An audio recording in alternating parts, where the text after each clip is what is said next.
Welcome back, everybody. Do you like the look of analog film in photos and video? I really do. Whether it's classic movies like Casablanca or more modern movies like the 2000s reboot of Casino Royale with that really great black and white gritty scene at the beginning, or even old home videos from the 20th century, I just like the way film renders a scene. The color and a little bit of the grit and grain in lower light just really makes me happy. If you'd like to make changes to footage like these, you're going to want to watch the rest of this film. I'm going to walk through 3 different clips shot on 3 different brands of camera with 3 different sensor sizes. I've got a full frame clip, an APS-C clip, and a Micro Four Thirds clip. I have both 10 and 8-bit footage, and we're going to add a film look to all 3 clips. And I should note the APS-C camera has been modified to see infrared light, which I shoot a lot of infrared, both video and photos. So I thought that would be a fun thing to walk through and apply the film look to as well. Recently, the nice folks over at Dehancer reached out to me to see if I would like to demonstrate their plugin. They have a plugin that adds an analog film look to both video and photo footage. I'm going to do all of my editing in DaVinci Resolve. That's what I've been doing for the last little while. But they also have plugins for most of the popular photo and video platforms. So if you like the look here, but don't edit in DaVinci Resolve like I do, no problem, go and take a look at their website. They most likely have an option for whatever you edit in. If you're interested in trying this software, there will be a link down in the description that will have a discount code with it, so you can save 10%. Dehancer didn't pay me anything up front to make this video, but if you do subscribe, I do get a commission based on that subscription. Let's switch to one of my computer screens, and we'll walk through editing 3 clips here. This first clip that we're going to edit was shot on a full-frame Sony. It was a Sony a7 IV in the S-Log3 profile, so it should be really easy to grade. I'm going to select that, over to the Color tab, scoot my node over here. First thing I'm going to do is add a node, add a serial node. I'm going to rename it. So if you have a complicated color grade, you can go back and find it easily later. And then under the Effects menu, down at the very bottom should be Dehancer Pro after you have it installed. Drop that on that node. First thing I'm going to do is select my input. This isn't Rec 709 footage, so we need to go choose a camera. Camera's made by Sony. It's the a7 IV.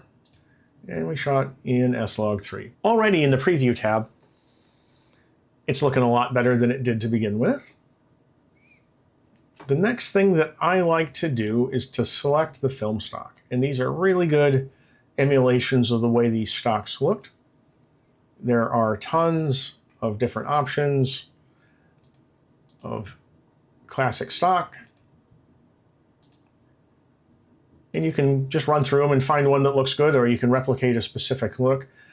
I found that I like the Kodak Supra 100 look. So you can push and pull this like you would regular film stock in a developing room. I'm not going to for this example. But the next thing that I want to do is go back. You can also do this at the top, but I like doing it just inside of DaVinci. Add a little bit of contrast,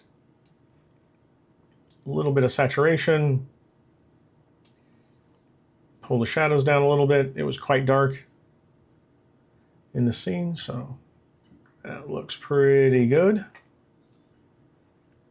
The sun had set, or was in the process of setting when I shot this, so that looks pretty accurate. Now back to Dehancer. I'm going to scroll down. I thought, let me switch to full screen here real quick and play it. The film grain was a little heavy, considering how much detail is in the background. So under film grain, I just turned it down to about 20. That's good. And there are all sorts of neat effects that you can add to emulate certain kinds of issues that we had with film. One that I really like is halation, which in highlighted areas, particularly specular highlights and any place with high contrast, adds a little warm glow. And I think that adds a nice nostalgic look to the footage. Go back to full screen here.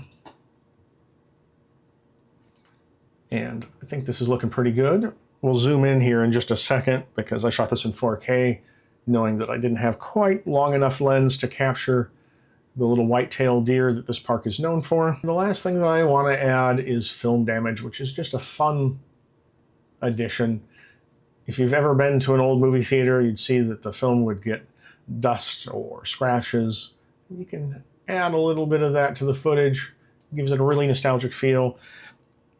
My family used to travel over the summers through a lot of our national parks, and I have very good memories of that. And adding all of this film look to the footage just really takes me back. You can see the little flecks of damage or dust simulated going through the footage. Kind of a neat look. The last thing I would do, if I was going to use this footage, is go back to my Edit tab,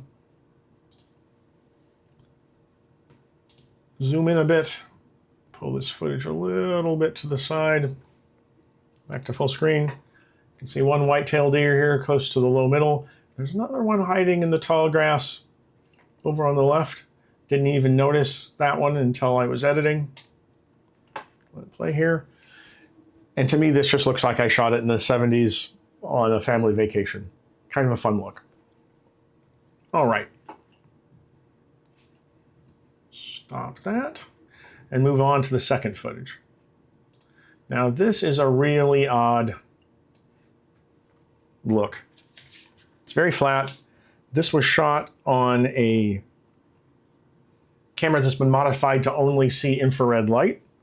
It's a 720 nanometer conversion. And we're going to do a little work to this that's a bit different than we did on the last footage because it was shot on an APS-C Canon R50. So we'll go back over to the color tab. We're going to add 2 nodes this time, both serial.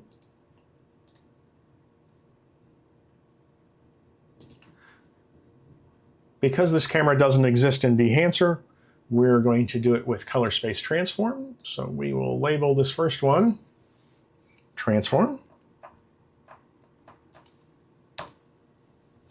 And then search inside the effects for color space. That ought to get us there. We are. We'll drop that on the color space transform tab. Now we're going to make some changes. I had to look these up to figure out what options to take. But for this camera, we're going to use Rec 2100 as the input color space.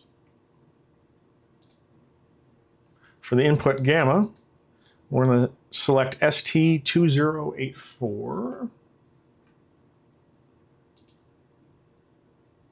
Output color space, we want Rec 709. Output gamma, we're going to use the timeline. Now, the first thing that I'm going to do after we get our color space defined, infrared footage is a little strange. If you don't have an infrared camera, you can probably skip through this part. But something that we need to do is swap the color channels to get a blue sky back. So I'm going to go over to the color mixer here. It's called RGB Mixer inside of DaVinci. And on the red output channel, go to the red section, drop that to 0. On the blue section, bring it up to 1. And then on the blue channel, we do the reverse. Add 1 on the red and pull the blue down to 0. And now I have a blue sky. Back to the color wheels. Also going to dial in a little contrast. It's looking pretty good. Pull down the shadows just a titch. Pull up the highlights just a bit. That is looking really good. We're going to go and add Dehancer. Once we clear our search term, go all the way back down to the bottom. Under Film Emulation, Dehancer Pro, drop that on this tab, which we will label Dehancer. Rec. 709 is the color space we threw this into, so that is correct. Again, I'm going to use the Kodak Supra 100. I think it looks really good. Already this is looking pretty neat. There's a little paddle border out in the middle of the lake. It's a little more spectacular when the sun is hitting the ground, but clouds were creating shadows. Again, I like the halation look. I think it works really well with this, warms it up just a little bit. I'm going to leave the film grain where it is. And again, I'm going to turn on some film damage, maybe a little less this time. And let's pull this back to full screen. One of the popular film stocks for infrared photography is Kodak Aerochrome, which was a military surveillance film used back in the film era. And this doesn't quite get the saturated reds at this frequency of crossover, but it looks pretty similar, and I can imagine the film grain when they were using it for its intended purpose. So this has a really neat look to it. It's a lot of fun, and I'm super happy with the result in just a few clicks. Back to our edit panel. This last bit of footage was shot on a Micro Four Thirds camera in an 8-bit stock profile. There is a historical fort that's been rebuilt north of the city that I live in. It's a Lewis and Clark era facility, and they do a reenactment every once in a while. And I went out to see them test fire a signaling cannon. It was a lot of fun. Before I color grade this, I am going to stabilize it because I wobbled a lot. It's using a 135 millimeter Canon FD lens adapted to that Micro Four Thirds, so it's a really long lens, and I shifted around a little bit in the wind. Now that we've got that done, we'll select it and go back into the color tab. This is going to go pretty fast. Since we're already in the right color space, I'm just going to add a node, add serial, drop enhancer on it. It's already Rec. 709, so we don't have to change that. We're going to change the film stock. I'm a big fan of, where did it go? There it is. Kodak Supra 100. So already this has a nice little bit of film grain to it. I shot it at 120 frames a second, so it's slow motion. Go down, add my halation back in, like the film grain where it is, and I'm really going to dial up the film damage on this one because it kind of gives it a retro movie feel, I think. All those changes should be pretty familiar at this point. And go forward to the fun part of this shot. So the little flecks that show film damage and dust are present again. The grit and grain of the film look is awesome. Slow motion footage is neat. You can see the lighter is giving off a little bit of smoke. Didn't fast forward quite enough for this high frame rate footage. There we go. Play from here. So I think Dehancer just really made this look awesome. If you're doing any kind of retro project, I think this is a neat way to add a little bit of that flavor. That was really, really loud, by the way. So that was the easiest one yet. The 8-bit footage held up really well, graded just fine, and I think the end result speaks for itself. I think those results were really fun. So after using the software for a while, what do I think about it? Well, first, the documentation is really impressive. It's very extensive. There were things that were technically over my head because I'm not an expert colorist, but I was able to get the results that I wanted If you're familiar with film processing, there are a lot of parameters that I didn't play with, things like pushing and pulling film for different looks and different exposures. It's available to you, so if you want to go farther down the rabbit hole, it's certainly something the software can do. If I was going to criticize the software for anything, I think, like most software, when you first open it up, if it's a powerful piece of software, lots of times there's a little bit of a learning curve, and there was for this for me, but it didn't take me too long. I could refer back to the documentation when I got lost. Really, the hardest thing for me was getting the camera into the right color space at the beginning. For cameras like the Sony, where they have that profile already built into the software, it was pretty straightforward. I did have to go out and look up the R50, how it was recording. It was HDR PQ footage. And it took me a little while to find how to get that set up. But once I had that figured out, it worked great. It's pretty intuitive once you figure out how everything works. There's a little circle with an arrow next to all of the settings where you can click it and set it back to default. So if you move something and don't like it, it's really easy to set back to how it started. And this is very likely a piece of software that I'm going to continue to use. I've got a couple upcoming projects where I think this might be a fun look, and I'm definitely going to experiment with it.